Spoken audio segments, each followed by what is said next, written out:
Hi everyone, it's Michael, and it is time for the November 2017 Orchid Collection Update, which kind of blows my mind. I feel like this year has just flown by without me being aware of it, so I can't believe the year's almost over, but here we are. So this Orchid Update is going to follow the same template that I always follow. I'm going to first talk through what I'm doing this month and if I'm doing anything differently. Then I will walk you through the apartment. I'll show you where the orchids are located spatially and why. And then we'll talk through each plant individually. So to start off, there's only one big distinction of what I'm doing differently this month than other months, which is I am not repotting anything unless it is absolutely necessary. And the reason for that is we are rapidly approaching winter. I think winter starts December 21st. But that being said, a lot of my plants are completely slowing their active growth or are already not growing anymore. So that being said, it's really challenging for these plants to acclimate and adapt when they are not in active growth mode. So I'm just not repotting unless I absolutely have to. And what constitutes a need is like getting a new plant that you're not sure of what's going on in the root system, where you want to do your due diligence. So that would really be the only extenuating circumstance in which I would. Now that being said, I am continuing to do everything else that I was doing in October. So I am flushing weekly with tap water. It works just fine. I am providing a constant feed of nutrient solution as opposed to what I was doing previously, which was alternating distilled water one week with nutrient solution another week. And I'm also continuing to not mess with the plants. I'm not doing chemical treatments, I am not repotting, I'm not doing any of those things. I'm just leaving them be, which has been a huge learning curve of this year for me. So that being said, let me take you through the apartment and show you where things are, and then we will start talking through the plants one by one. All right, guys. Justin and I actually rearranged the entire apartment super recently, so I'll show you where everything is and the reasoning behind it. Right over this way, you will see my Spathoglottis in isolation. And the reason for that is it is still struggling with mealybugs. Sometimes it takes 3 or 4 treatments to fully eradicate the issue, and each of those treatments takes a period of about 2 weeks. So that being said, this will stay in isolation until the issue is under control. Over this way, you will see my Nellie Eiler is in full bloom, looking gorgeous. It's right next to the humidifier, getting bright light, or bright indirect light.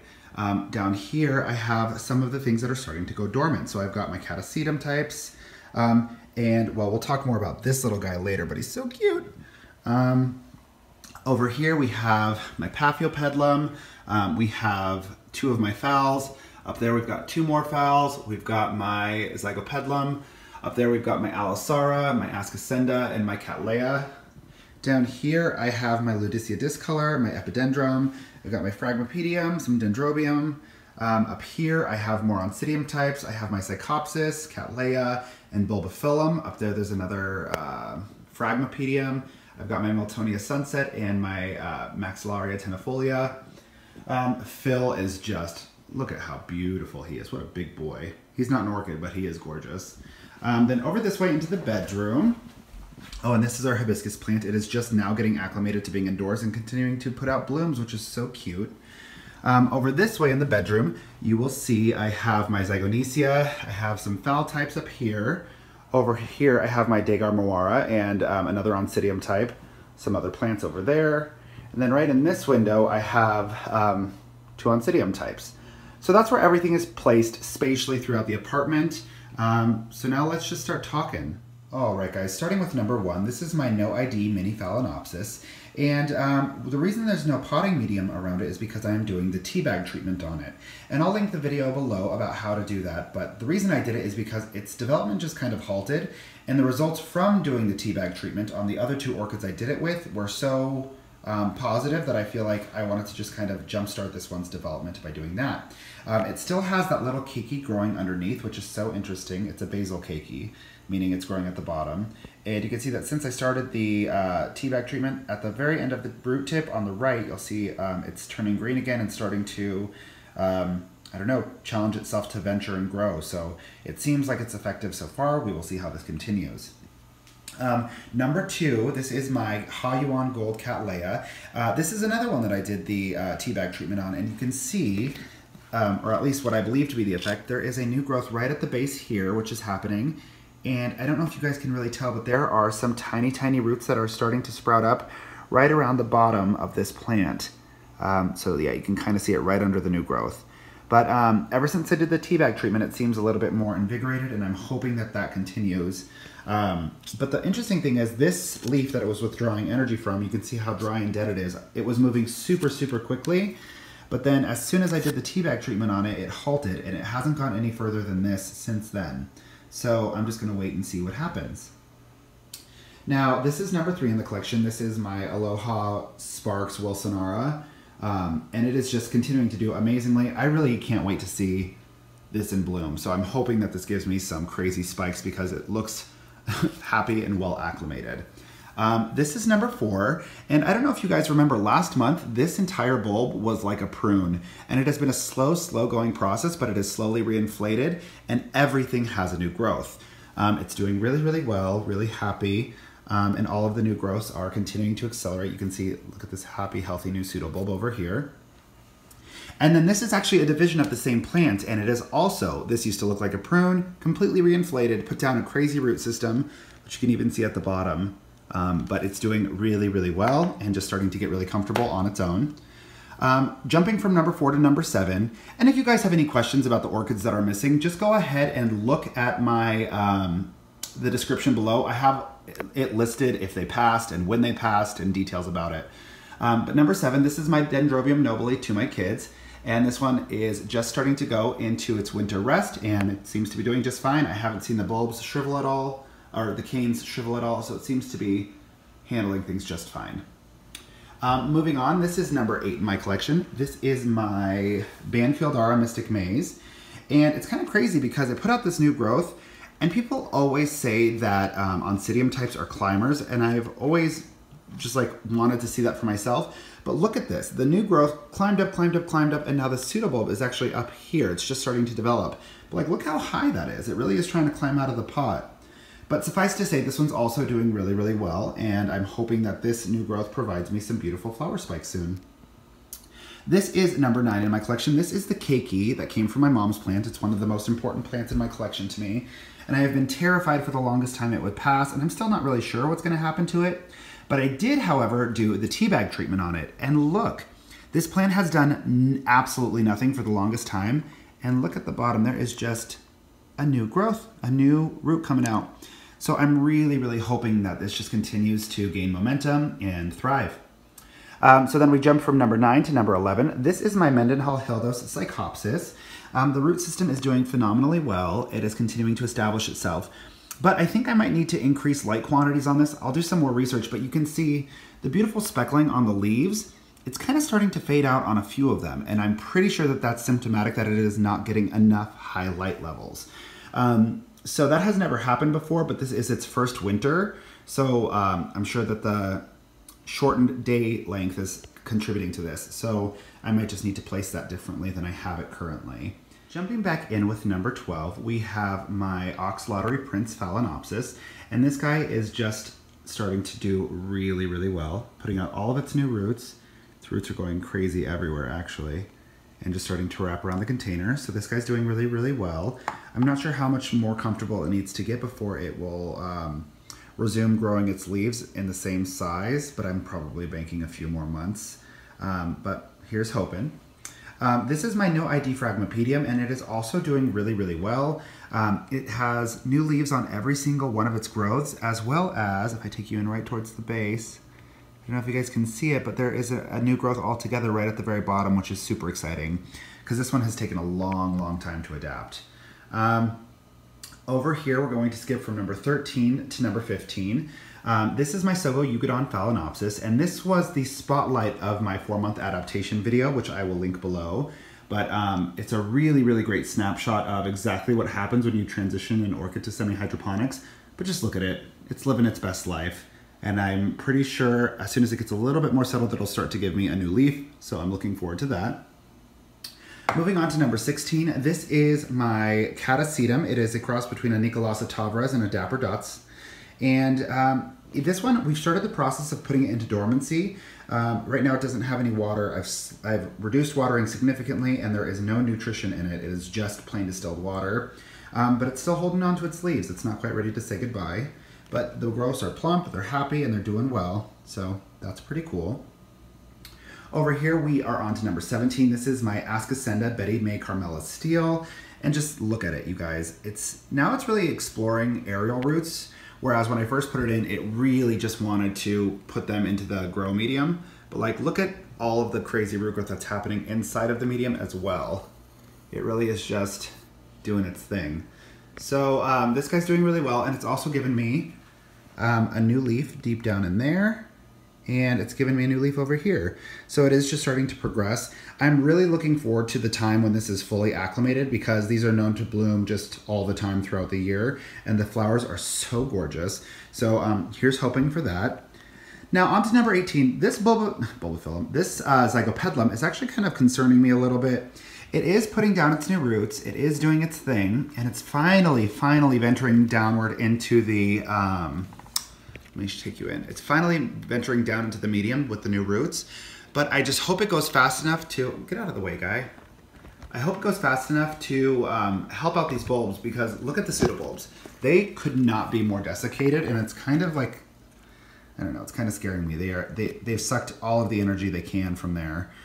But these guys have a remarkable way of pulling through, and I don't think they will, so we'll see. I'll link the video below where I had to kind of intervene on this one's adaptation because there was so much rot with the root system. I'll link that below, but you can see it really has come a long way since then. Plus, all the leaves are still green, so maybe I should just calm down.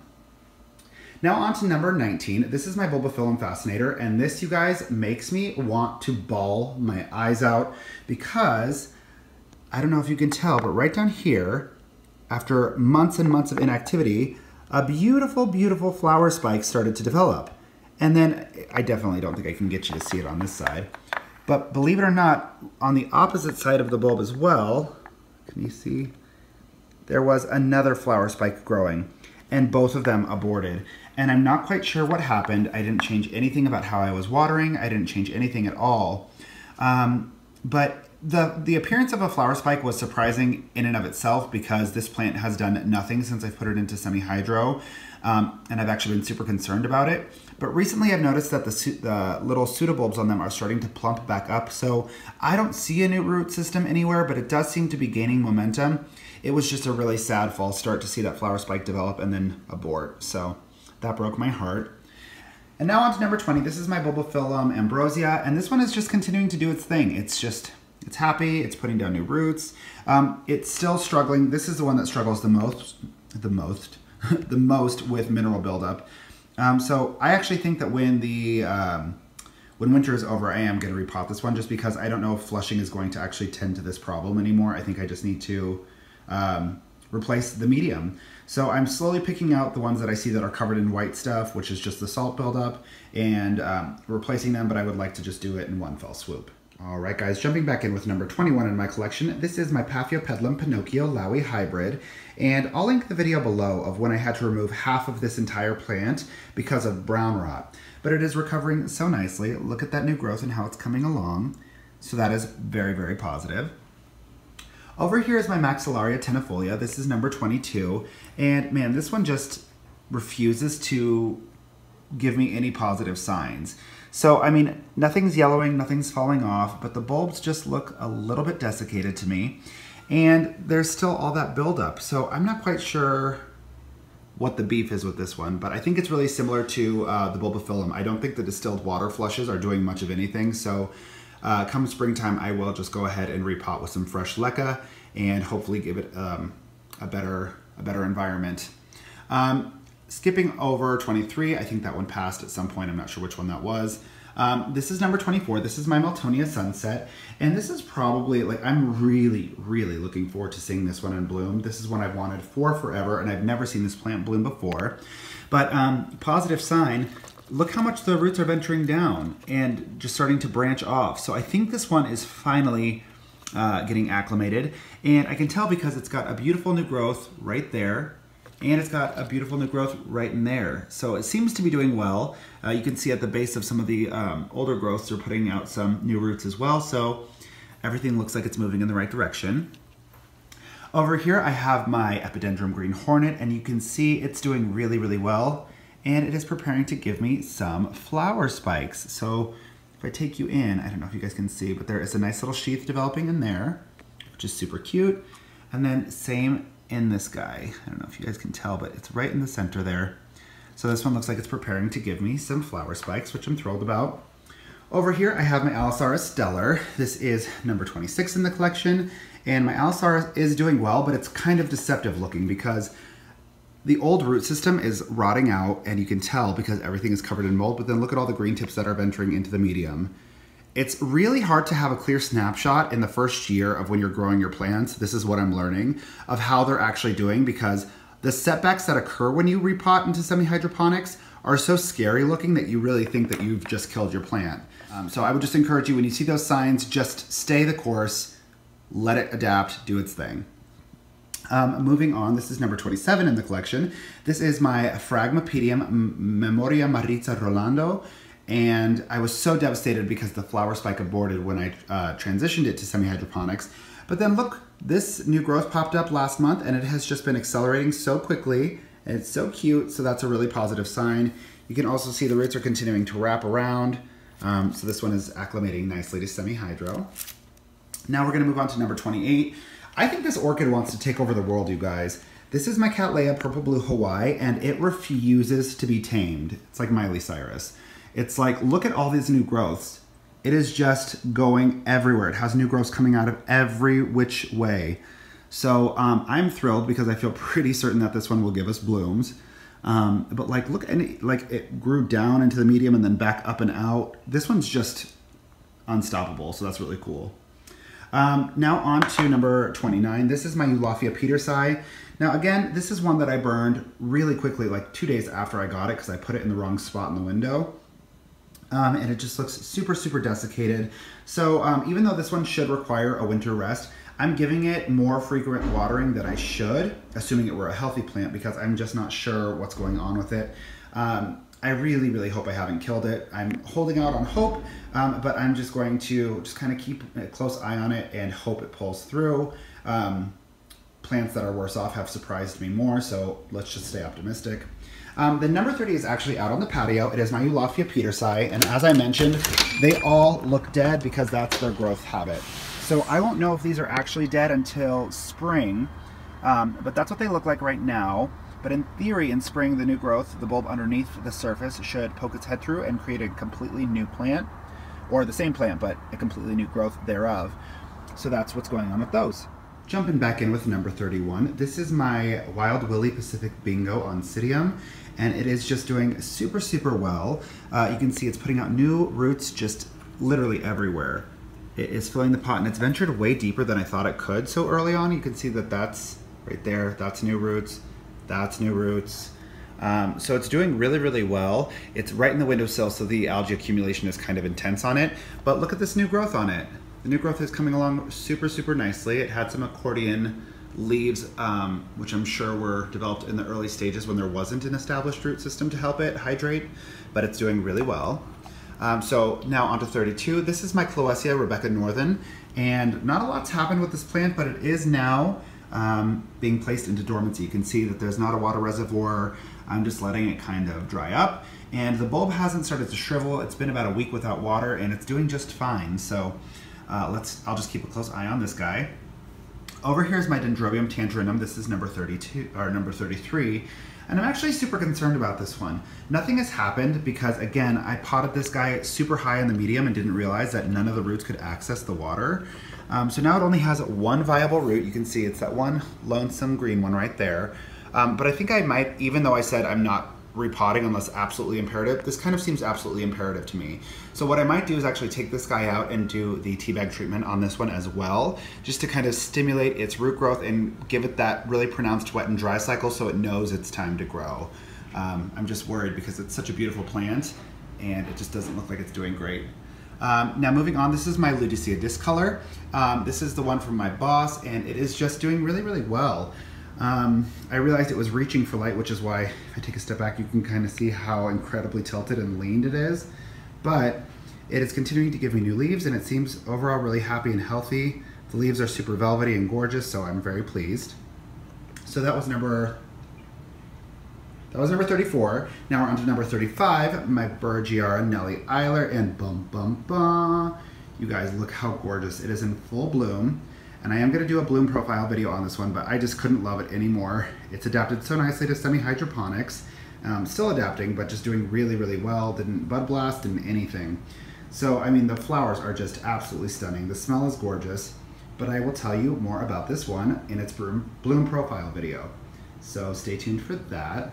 Now over this way, I have number 36. This is my SVO Black Pearl Fred Clarkiara.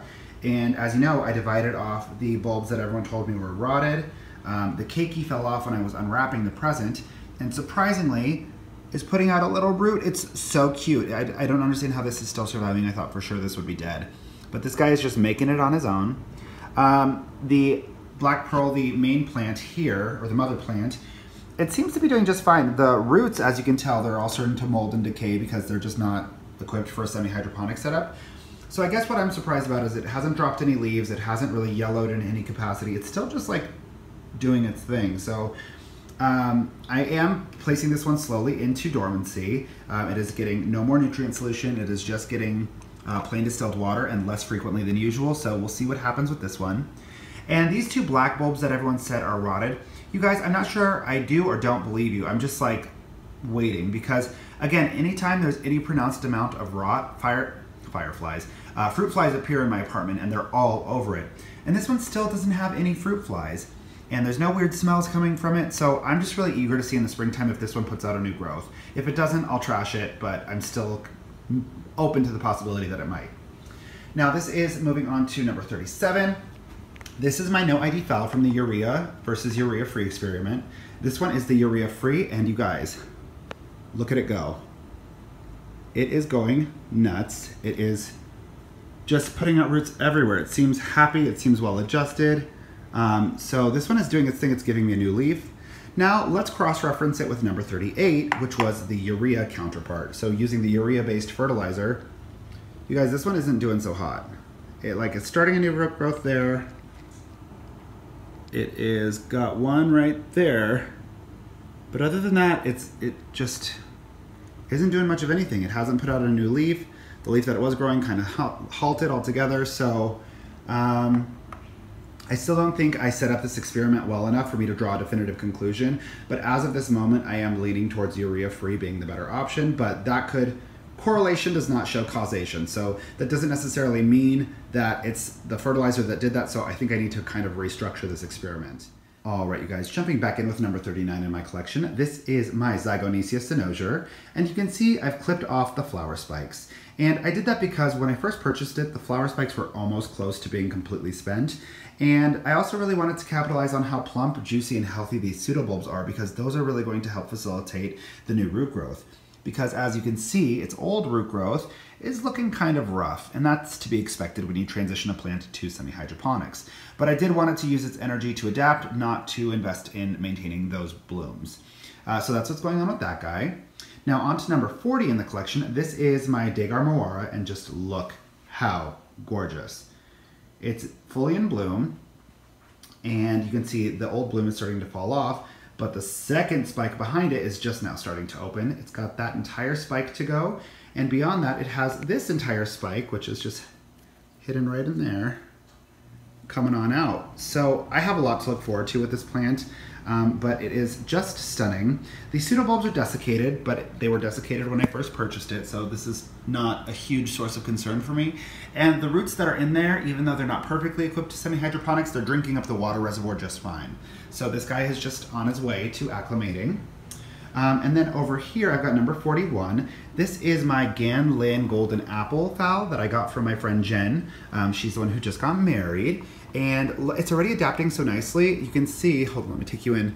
Look at those root tips. It's venturing itself through the medium, which makes me really, really happy.